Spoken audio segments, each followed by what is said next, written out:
Well, hello there, and this is Auntie. And I am here to do my review on 90 Day Fiance Happily Ever After, Season 5, Episode 3, Seeds of Discontent. If this is your first time being here, please like, comment, and subscribe to my channel. And to all of my new subscribers, thank you all so much for joining the family. To all of my nieces and nephews who have been here with me for the long haul, and especially my members, thank you all so much for your just being here with me. Okay, if I had to rate tonight's episode, I would rate it a C minus. I thought that there was a lot said that just was boring. It just wasn't a good episode. I tried to not nod off, tried to, get some things done. That's just how bad it was, in my opinion. So let's get into it. So the first couple I want to talk about is Andre and Elizabeth. Andre and Elizabeth are complete users. They are straight gangsters. And they are in Daddy-O's pockets, like, for sure. It's so unfortunate because not only is he gloating in the fact that her father's going to be paying for the wedding, but so is she. And I think that it's just utterly disgusting the way that they are conducting themselves. I must admit that when she was trying on a wedding dress, when she came on the next time, I didn't even watch it. I basically fast forwarded through it because I hate to see people who are trying to get over on someone else, especially their parents. But the word says honor your mother and father so that your life will be long on this earth. And when you are disrespectful and showing seeds of discord and stuff like that amongst your family, and especially with your parents, while you think you're getting away with it, you are absolutely not getting away with nothing. He who sits high looks low, and he takes account for everything, and then he ships it off to his granddaughter Karma, and trust and believe that Karma is going to pay these two bitches back. I don't even want to spend any more time on the two of them. The next couple that I want to talk about is Sinjin and Tanya. Sinjin, of course, is going out on an interview, and on his way out the door to go to this interview, Tanya all of a sudden wants to wash her butt. And so she tells him that she needs him to put her in the shower because she didn't wash it the day before. And I'm just like, that's not something that I would have wanted to be caught on camera. But of course, we know Tanya doesn't seem to have much dignity, respect, tact, or diplomacy about anything that she does. So anyway, we see him carry her and take her to the bathroom, and she takes a bath. He has a job interview at a pub. And when he gets to the pub, he talks about, being in Africa and being a bartender. The guy asked him, why is he here from South Africa? And he tells him about his story of how he met her at the bar. He's had some problems, of course. There have been many allegations about things that he has done. And so at this point, it's like the guy's not impressed with him at all. He tells him he wants him to hang around for a while, and he wants to see, what he can do. And so, of course, he takes him behind the bar to pour a glass of Guinness, and he doesn't even tilt the glass. And I'm like, that's bartender 101. Tilt the glass, mofo. And so the guy was like, I see you haven't had any bees. He said, no, it's not a big thing there. And in the meantime, in the between time, Tanya is at a doctor's appointment about her foot to see when she's going to be able to get out of the cast. She's already gotten the pen taken out. And so the doctor tells her that while there is no arthritis in her foot right now, that there could possibly be some in her foot later on. And so she, gets home and she tells Sinjin, who's coming through the door, obviously drunk. And she wants some moral support from him. And he doesn't give it to her because when she tells him that the doctor says eventually arthritis is going to come into her foot, he goes off and says that, the doctor said that you won't be having arthritis until you're 50. But the way that the doctor was talking about everything being so shattered in her foot and stuff like that, you can't help but to think that there's going to be some long-term effects with her. Okay, so the next episode, the next couple that I want to talk about is Angela and Michael. Angela went to see her lawyer, um, and she went there because she wanted to know what were her rights if she married Michael. What would happen to her grandkids? What would happen to her assets, her house, her cars, and any other thing that she owns, maybe a life insurance policy or whatever. This is something that she had told her daughter that she was going to do because she wanted her daughter to go with her to Nigeria to witness the marriage. And so while she's there, he tells her that, if she, makes a decision to marry him, that by him being her spouse, he will inherit everything. And so Angela says, oh, hell to the nana. And so what she wants to do is have him draft up a will for her, and she is going to leave Michael 50% of everything and the rest of it to her children and her grandchildren. However, she leaves it to her grandchildren because her grandchildren are minors. If she puts them on, then that stuff is going to be sitting in the probate court or under some executor until those kids are of age and are able to enter into a legal and binding contract. I'm hoping that they give her the best information. Angela still talks about, she asks him to give her an update on the visa. And so he goes into the system and he sees that it has moved to the next level. And so he's like, Angela, we need to wait for about 30 to 45 days to see whether or not you can still be eligible for the K1 visa. But he's saying that, he's trying to tell Angela that even when we wait, you may find out that Michael has some things that has happened in his background that will cause him not to get one. Angela then drops the bomb on him and tells him that she plans on going to Nigeria to get married to Michael. And he's like, you know what, Angela, even if you do, at this point, you don't know whether or not he is going to be able to come here. But Angela doesn't believe that there's anything in Michael's past that is going to cause him not to be able to come to America. And you can, at this point, you can really see that Angela is just, head over heels in love with Michael. She gets home and she asks Skylar, she tells Skylar that she kept up with her end of the deal, and now it's time for Skylar to let her know what she's going to do. Well, Skylar does let her know what she's going to do. She's not going to do anything. Skylar says, Grandma needs me, my children need me, and I can't get off of work. And so Angela is devastated and calls Michael on the phone to get Michael to try to talk Skylar into, helping them. And Skylar is like, Michael, I'm sorry.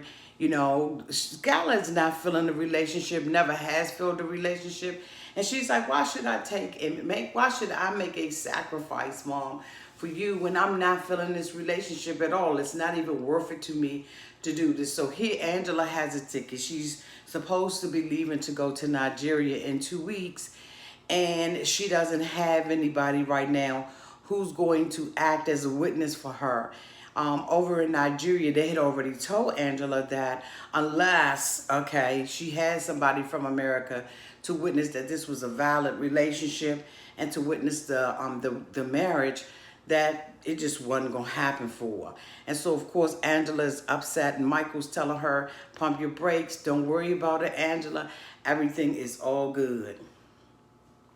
The next couple I want to talk about is Colty and Jess. This is Colty's last day being there. Of course, he and Jess had gotten into an argument the night before. And so this is his last day being in Chicago with her. And he makes a decision that, he's going to try to leave on a good foot, okay? And so we see Colty having a conversation with her about what had happened. And she really does feel like, Colty, I'm sorry, y'all. She really does feel like, she really does feel like Colty is controlling. And she knows that there was, some things that had happened between Colty and Larissa, but she really doesn't know what that thing is. And so, he is, making all the apologies. He's saying all the right things. And then he says that he wants to, continue this relationship with her. And so, she's like, I want to continue it too. He said, well, when you leave, how long you going to be here? She said, I'll be here for another 6 months. He said, so how do we handle this long distance relationship? And so, she's saying that she loves him. He's telling her that he loves her. And she says, well, I can apply for a student visa or a K1. She even told her girlfriends later on at a dinner that the K1,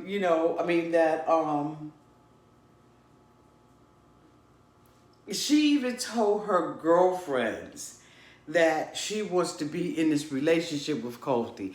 Yo, I'm sorry, I just had a blank. Like this episode, I can't even give it a C minus. I gotta get this bitch a D.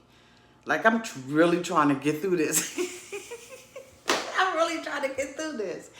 So, her Colty, Colty's dancing around and he's shaking that big old thing like that, And it's just, it's meant to be funny, but it's so not funny.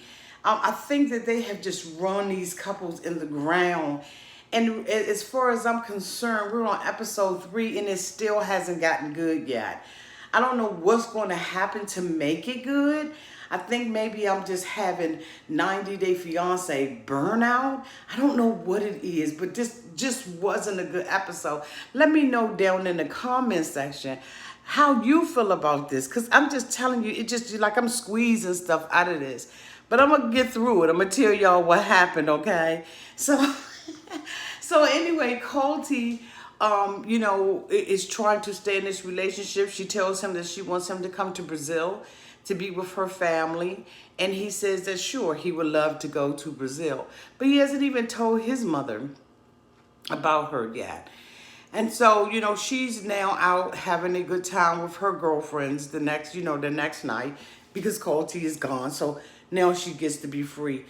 Her friends come up and they're like, hi, friend, hi, friend. And I'm like, why they ain't calling her by her name? But anyway, it's just little things like that you pick up. You know what I'm saying? Is her name really Jess? Are they really her friends?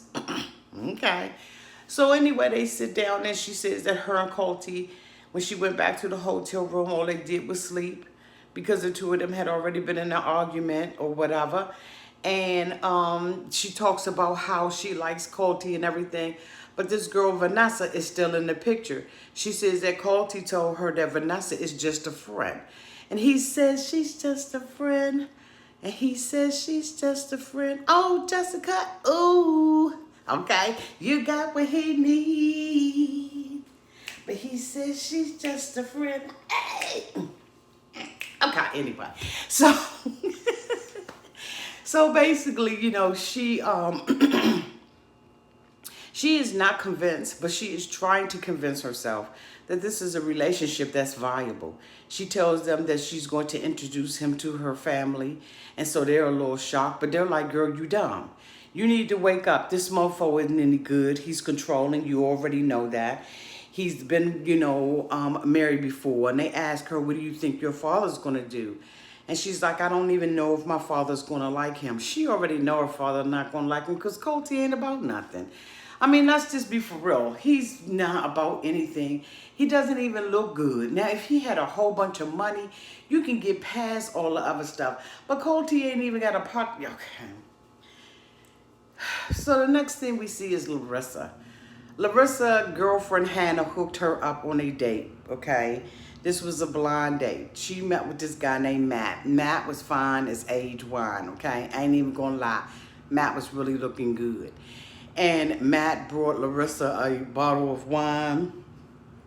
And he brought her, he had it in a bag and everything. And he said, you can use this to get through the night or get through, whatever. And so it was really cute. And he wanted to know some things about Larissa.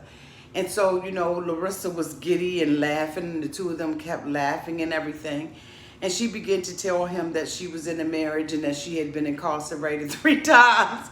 And it just completely turned him off. And I just was like, Larissa, you telling too much. You saying too much. She says that when she's nervous, she talks a lot. And I'm like, yeah, you absolutely, you got to secure. Oh, here we are. You got to secure the bag. That's how I was doing the episode. Like I really was asleep during this episode. I was doing everything I could to keep these pretty eyes open. Everything. Won't nothing working. So Larissa, the next day, she doesn't hear from Matt because although Matt was intrigued with her, he was not interested in her. Larissa says that this was her decision, but girl, we won't know you lying. And so, basically the relationship between the two of them don't work out. She goes to Hannah's job because she's getting some, those electric shocks on her muscles. I need to get some of damn stuff, okay? But she's getting those, and she tells her girlfriend Hannah that the date didn't work out, and that although she was, attracted to him, she did not feel that there was any connection between the two of them. I didn't feel like there was any connection between the two of them either. And so at this point, she tells Hannah that she saw that Colty has a girlfriend, and that she is going to reach out to the girlfriend to warn the girlfriend about Colty. Hannah asked her straight up, Larissa, are you doing this because you're jealous? And Larissa was like, no, I'm not doing this because I'm jealous. But I really do believe that Larissa is jealous, and I believe she's a scorned woman. And she wants some get back, okay? She is going to try to ruin this relationship. Larissa is one of those type of women that just has to have a man, and her self-esteem is so low. And the thing about it is you can do all the things that you want to do on the outside of your body, but if this ain't right and this ain't right, it don't even matter. The last couple that I want to talk about is Kalani and Asuelu. Asuelu is a damn child. It's just so these people are irritating me, y'all. Okay? God, they're irritating me. Asuelu, wants to go to Samoa to be with Samuel, okay, to be with his family. And he calls his sister on the phone, and the sister was like, bitch, where my money? The sister was like, where is my money? So Asuelu said, well, what about all the other brothers and sisters? Are the other brothers and sisters not sending you anything? And so she's like, yeah, they sending me money, but you ain't sent nothing in a long time. Bitch, when you get paid, you better have my money. And so Asuelu was, feeling some kind of way. He still wants to go and see his family, but he hasn't been sending anything. But you know what the thing about it is, what has he been doing with it? Because Kalani had mentioned that they were sending things to the family. And so if the sister is saying that they haven't gotten anything and that they're going to die if they don't get it, you know what I'm saying? I just was like, she's being so manipulative. Mommy and daddy, we're going to die. We're just going to faint. We're going to fall out. The whole world is going to come to an end. But you're getting paper from two other people. Like, what is it that your parents are actually purchasing? Just, what are they doing with the money, sis? And why aren't you working and providing? Maybe it's a cultural difference. I don't know. But, something just wasn't right about the whole thing. But anyway, Asuelu now is really wanting to go and be with his family. And so now at this point, the sister has told him that many children have died because there has been a measles outbreak. And he don't give a damn about the measles outbreak. He still gets in the car with Kalani, and he wants to tell Kalani that he still wants to go to Samoa, even though it's really, really bad. It sounds like Trump. It's really, really, really, really bad. And, but he's like, his son is 7 months old. Usually children get the measles shots between 12 and 15, 18 months. And he wants him to get it now because he still wants to go to Samoa. He believes that Samoa, he believes that if he stays in a hotel that they're going to be safe. And I'm just like, you're not really even listening to what you're saying. Kalani has basically told him that this is not something she wants to do. The doctor gives them the prescription anyway, just in case they decide that they want to, vaccinate the baby early. But I really think that she has made the best decision, because I've had a couple of friends that have unfortunately had some serious things happen with their children with vaccinations. That ain't something you need to be playing with. But this mofo still wants to go to see his family. I guess he, feels like he wants to take some money over there in his hand and maybe, make it appear that he's a big shot. I forgot, y'all, that we also saw Paul and Kalini. Paul was coming, you know, they're on their way back home. We see Paul with all of that luggage. Like, all of that stuff is so played out. TLC, we have already seen Paul with a bunch of luggage. We have already seen him act a fool. This episode, I'm trying to tell y'all, it was just like a filler episode with some straight garbage. And I'm going to tell you the truth about the situation, okay? I ain't going to play with you. This episode, you can skip it. You can seriously skip this episode, y'all. Of course, he gets home. He acts a fool because Kalani is in the back of the car, and she takes the baby out of the car seat. And of course, Paul flicks out, and he is yelling at her and telling her she's breaking the law. And the mother is saying, Paul, mind your business, you know, because the mother understands that she's, you know, trying to feed the baby. They're on a long flight and everything, but Kalani shouldn't have taken the baby out of the car seat. He tells the mother to pull the car over on her side of the highway, and she's like, no, I'm going to keep on driving. Kalani, do what you got to do. She said, you know, Paul irritates her. He gets on her nerve. He's disrespectful. He doesn't talk to his mother the way that he should talk to his mother, and it's just really, really unfortunate. And she was like, that's why you can't live with me, Paul, because you ignorant. They get to the hotel. He sees the hotel, and next thing you know, he's jumping out the car. I hate for people to do dumb stuff like that, but that's a whole nother bag of... So he jumps out of the car in front of the hotel, and the mother was like, he's just ignorant. He's just ignorant and irritated, and I can't deal with it. And of course, Kalani is feeling some kind of way. When Kalani left her family, they was rooting for her and all of that kind of stuff. But Kalani is afraid that Paul is going to flick out on her, and he's already showed her that he is absolutely not changing. He's capable of doing it. This is the end of my review, y'all. I am so sorry that this is what I gave you, but I'm trying to tell you, if you have not watched the episode, you don't have to. I basically told you everything that happened, with the exception of fast forwarding through Andre and Elizabeth, her trying on a dress and going back and forth with her sisters. Like TLC is going to have to come again. I think that what they think is funny is not funny, because we have seen it year after year. We are on Happily Ever After. This is the 5th season. We've already seen all of the stuff that we want to see. We need to see something new, something fresh. And I'm afraid that these hosts of characters are just not doing it for me. All right, then, y'all. We will talk again soon. Hopefully tomorrow night I will be able to do my review on 90 Day Fiance the other way, season 2. I forgot to do it last week, and then I tried my best to try to come back out here and do it again. But I just was like, okay, it's just too late, too little, too late. So I'll try to combine the two of them together. Love you all to pieces, and y'all have a great night. Stay safe, y'all. Bye.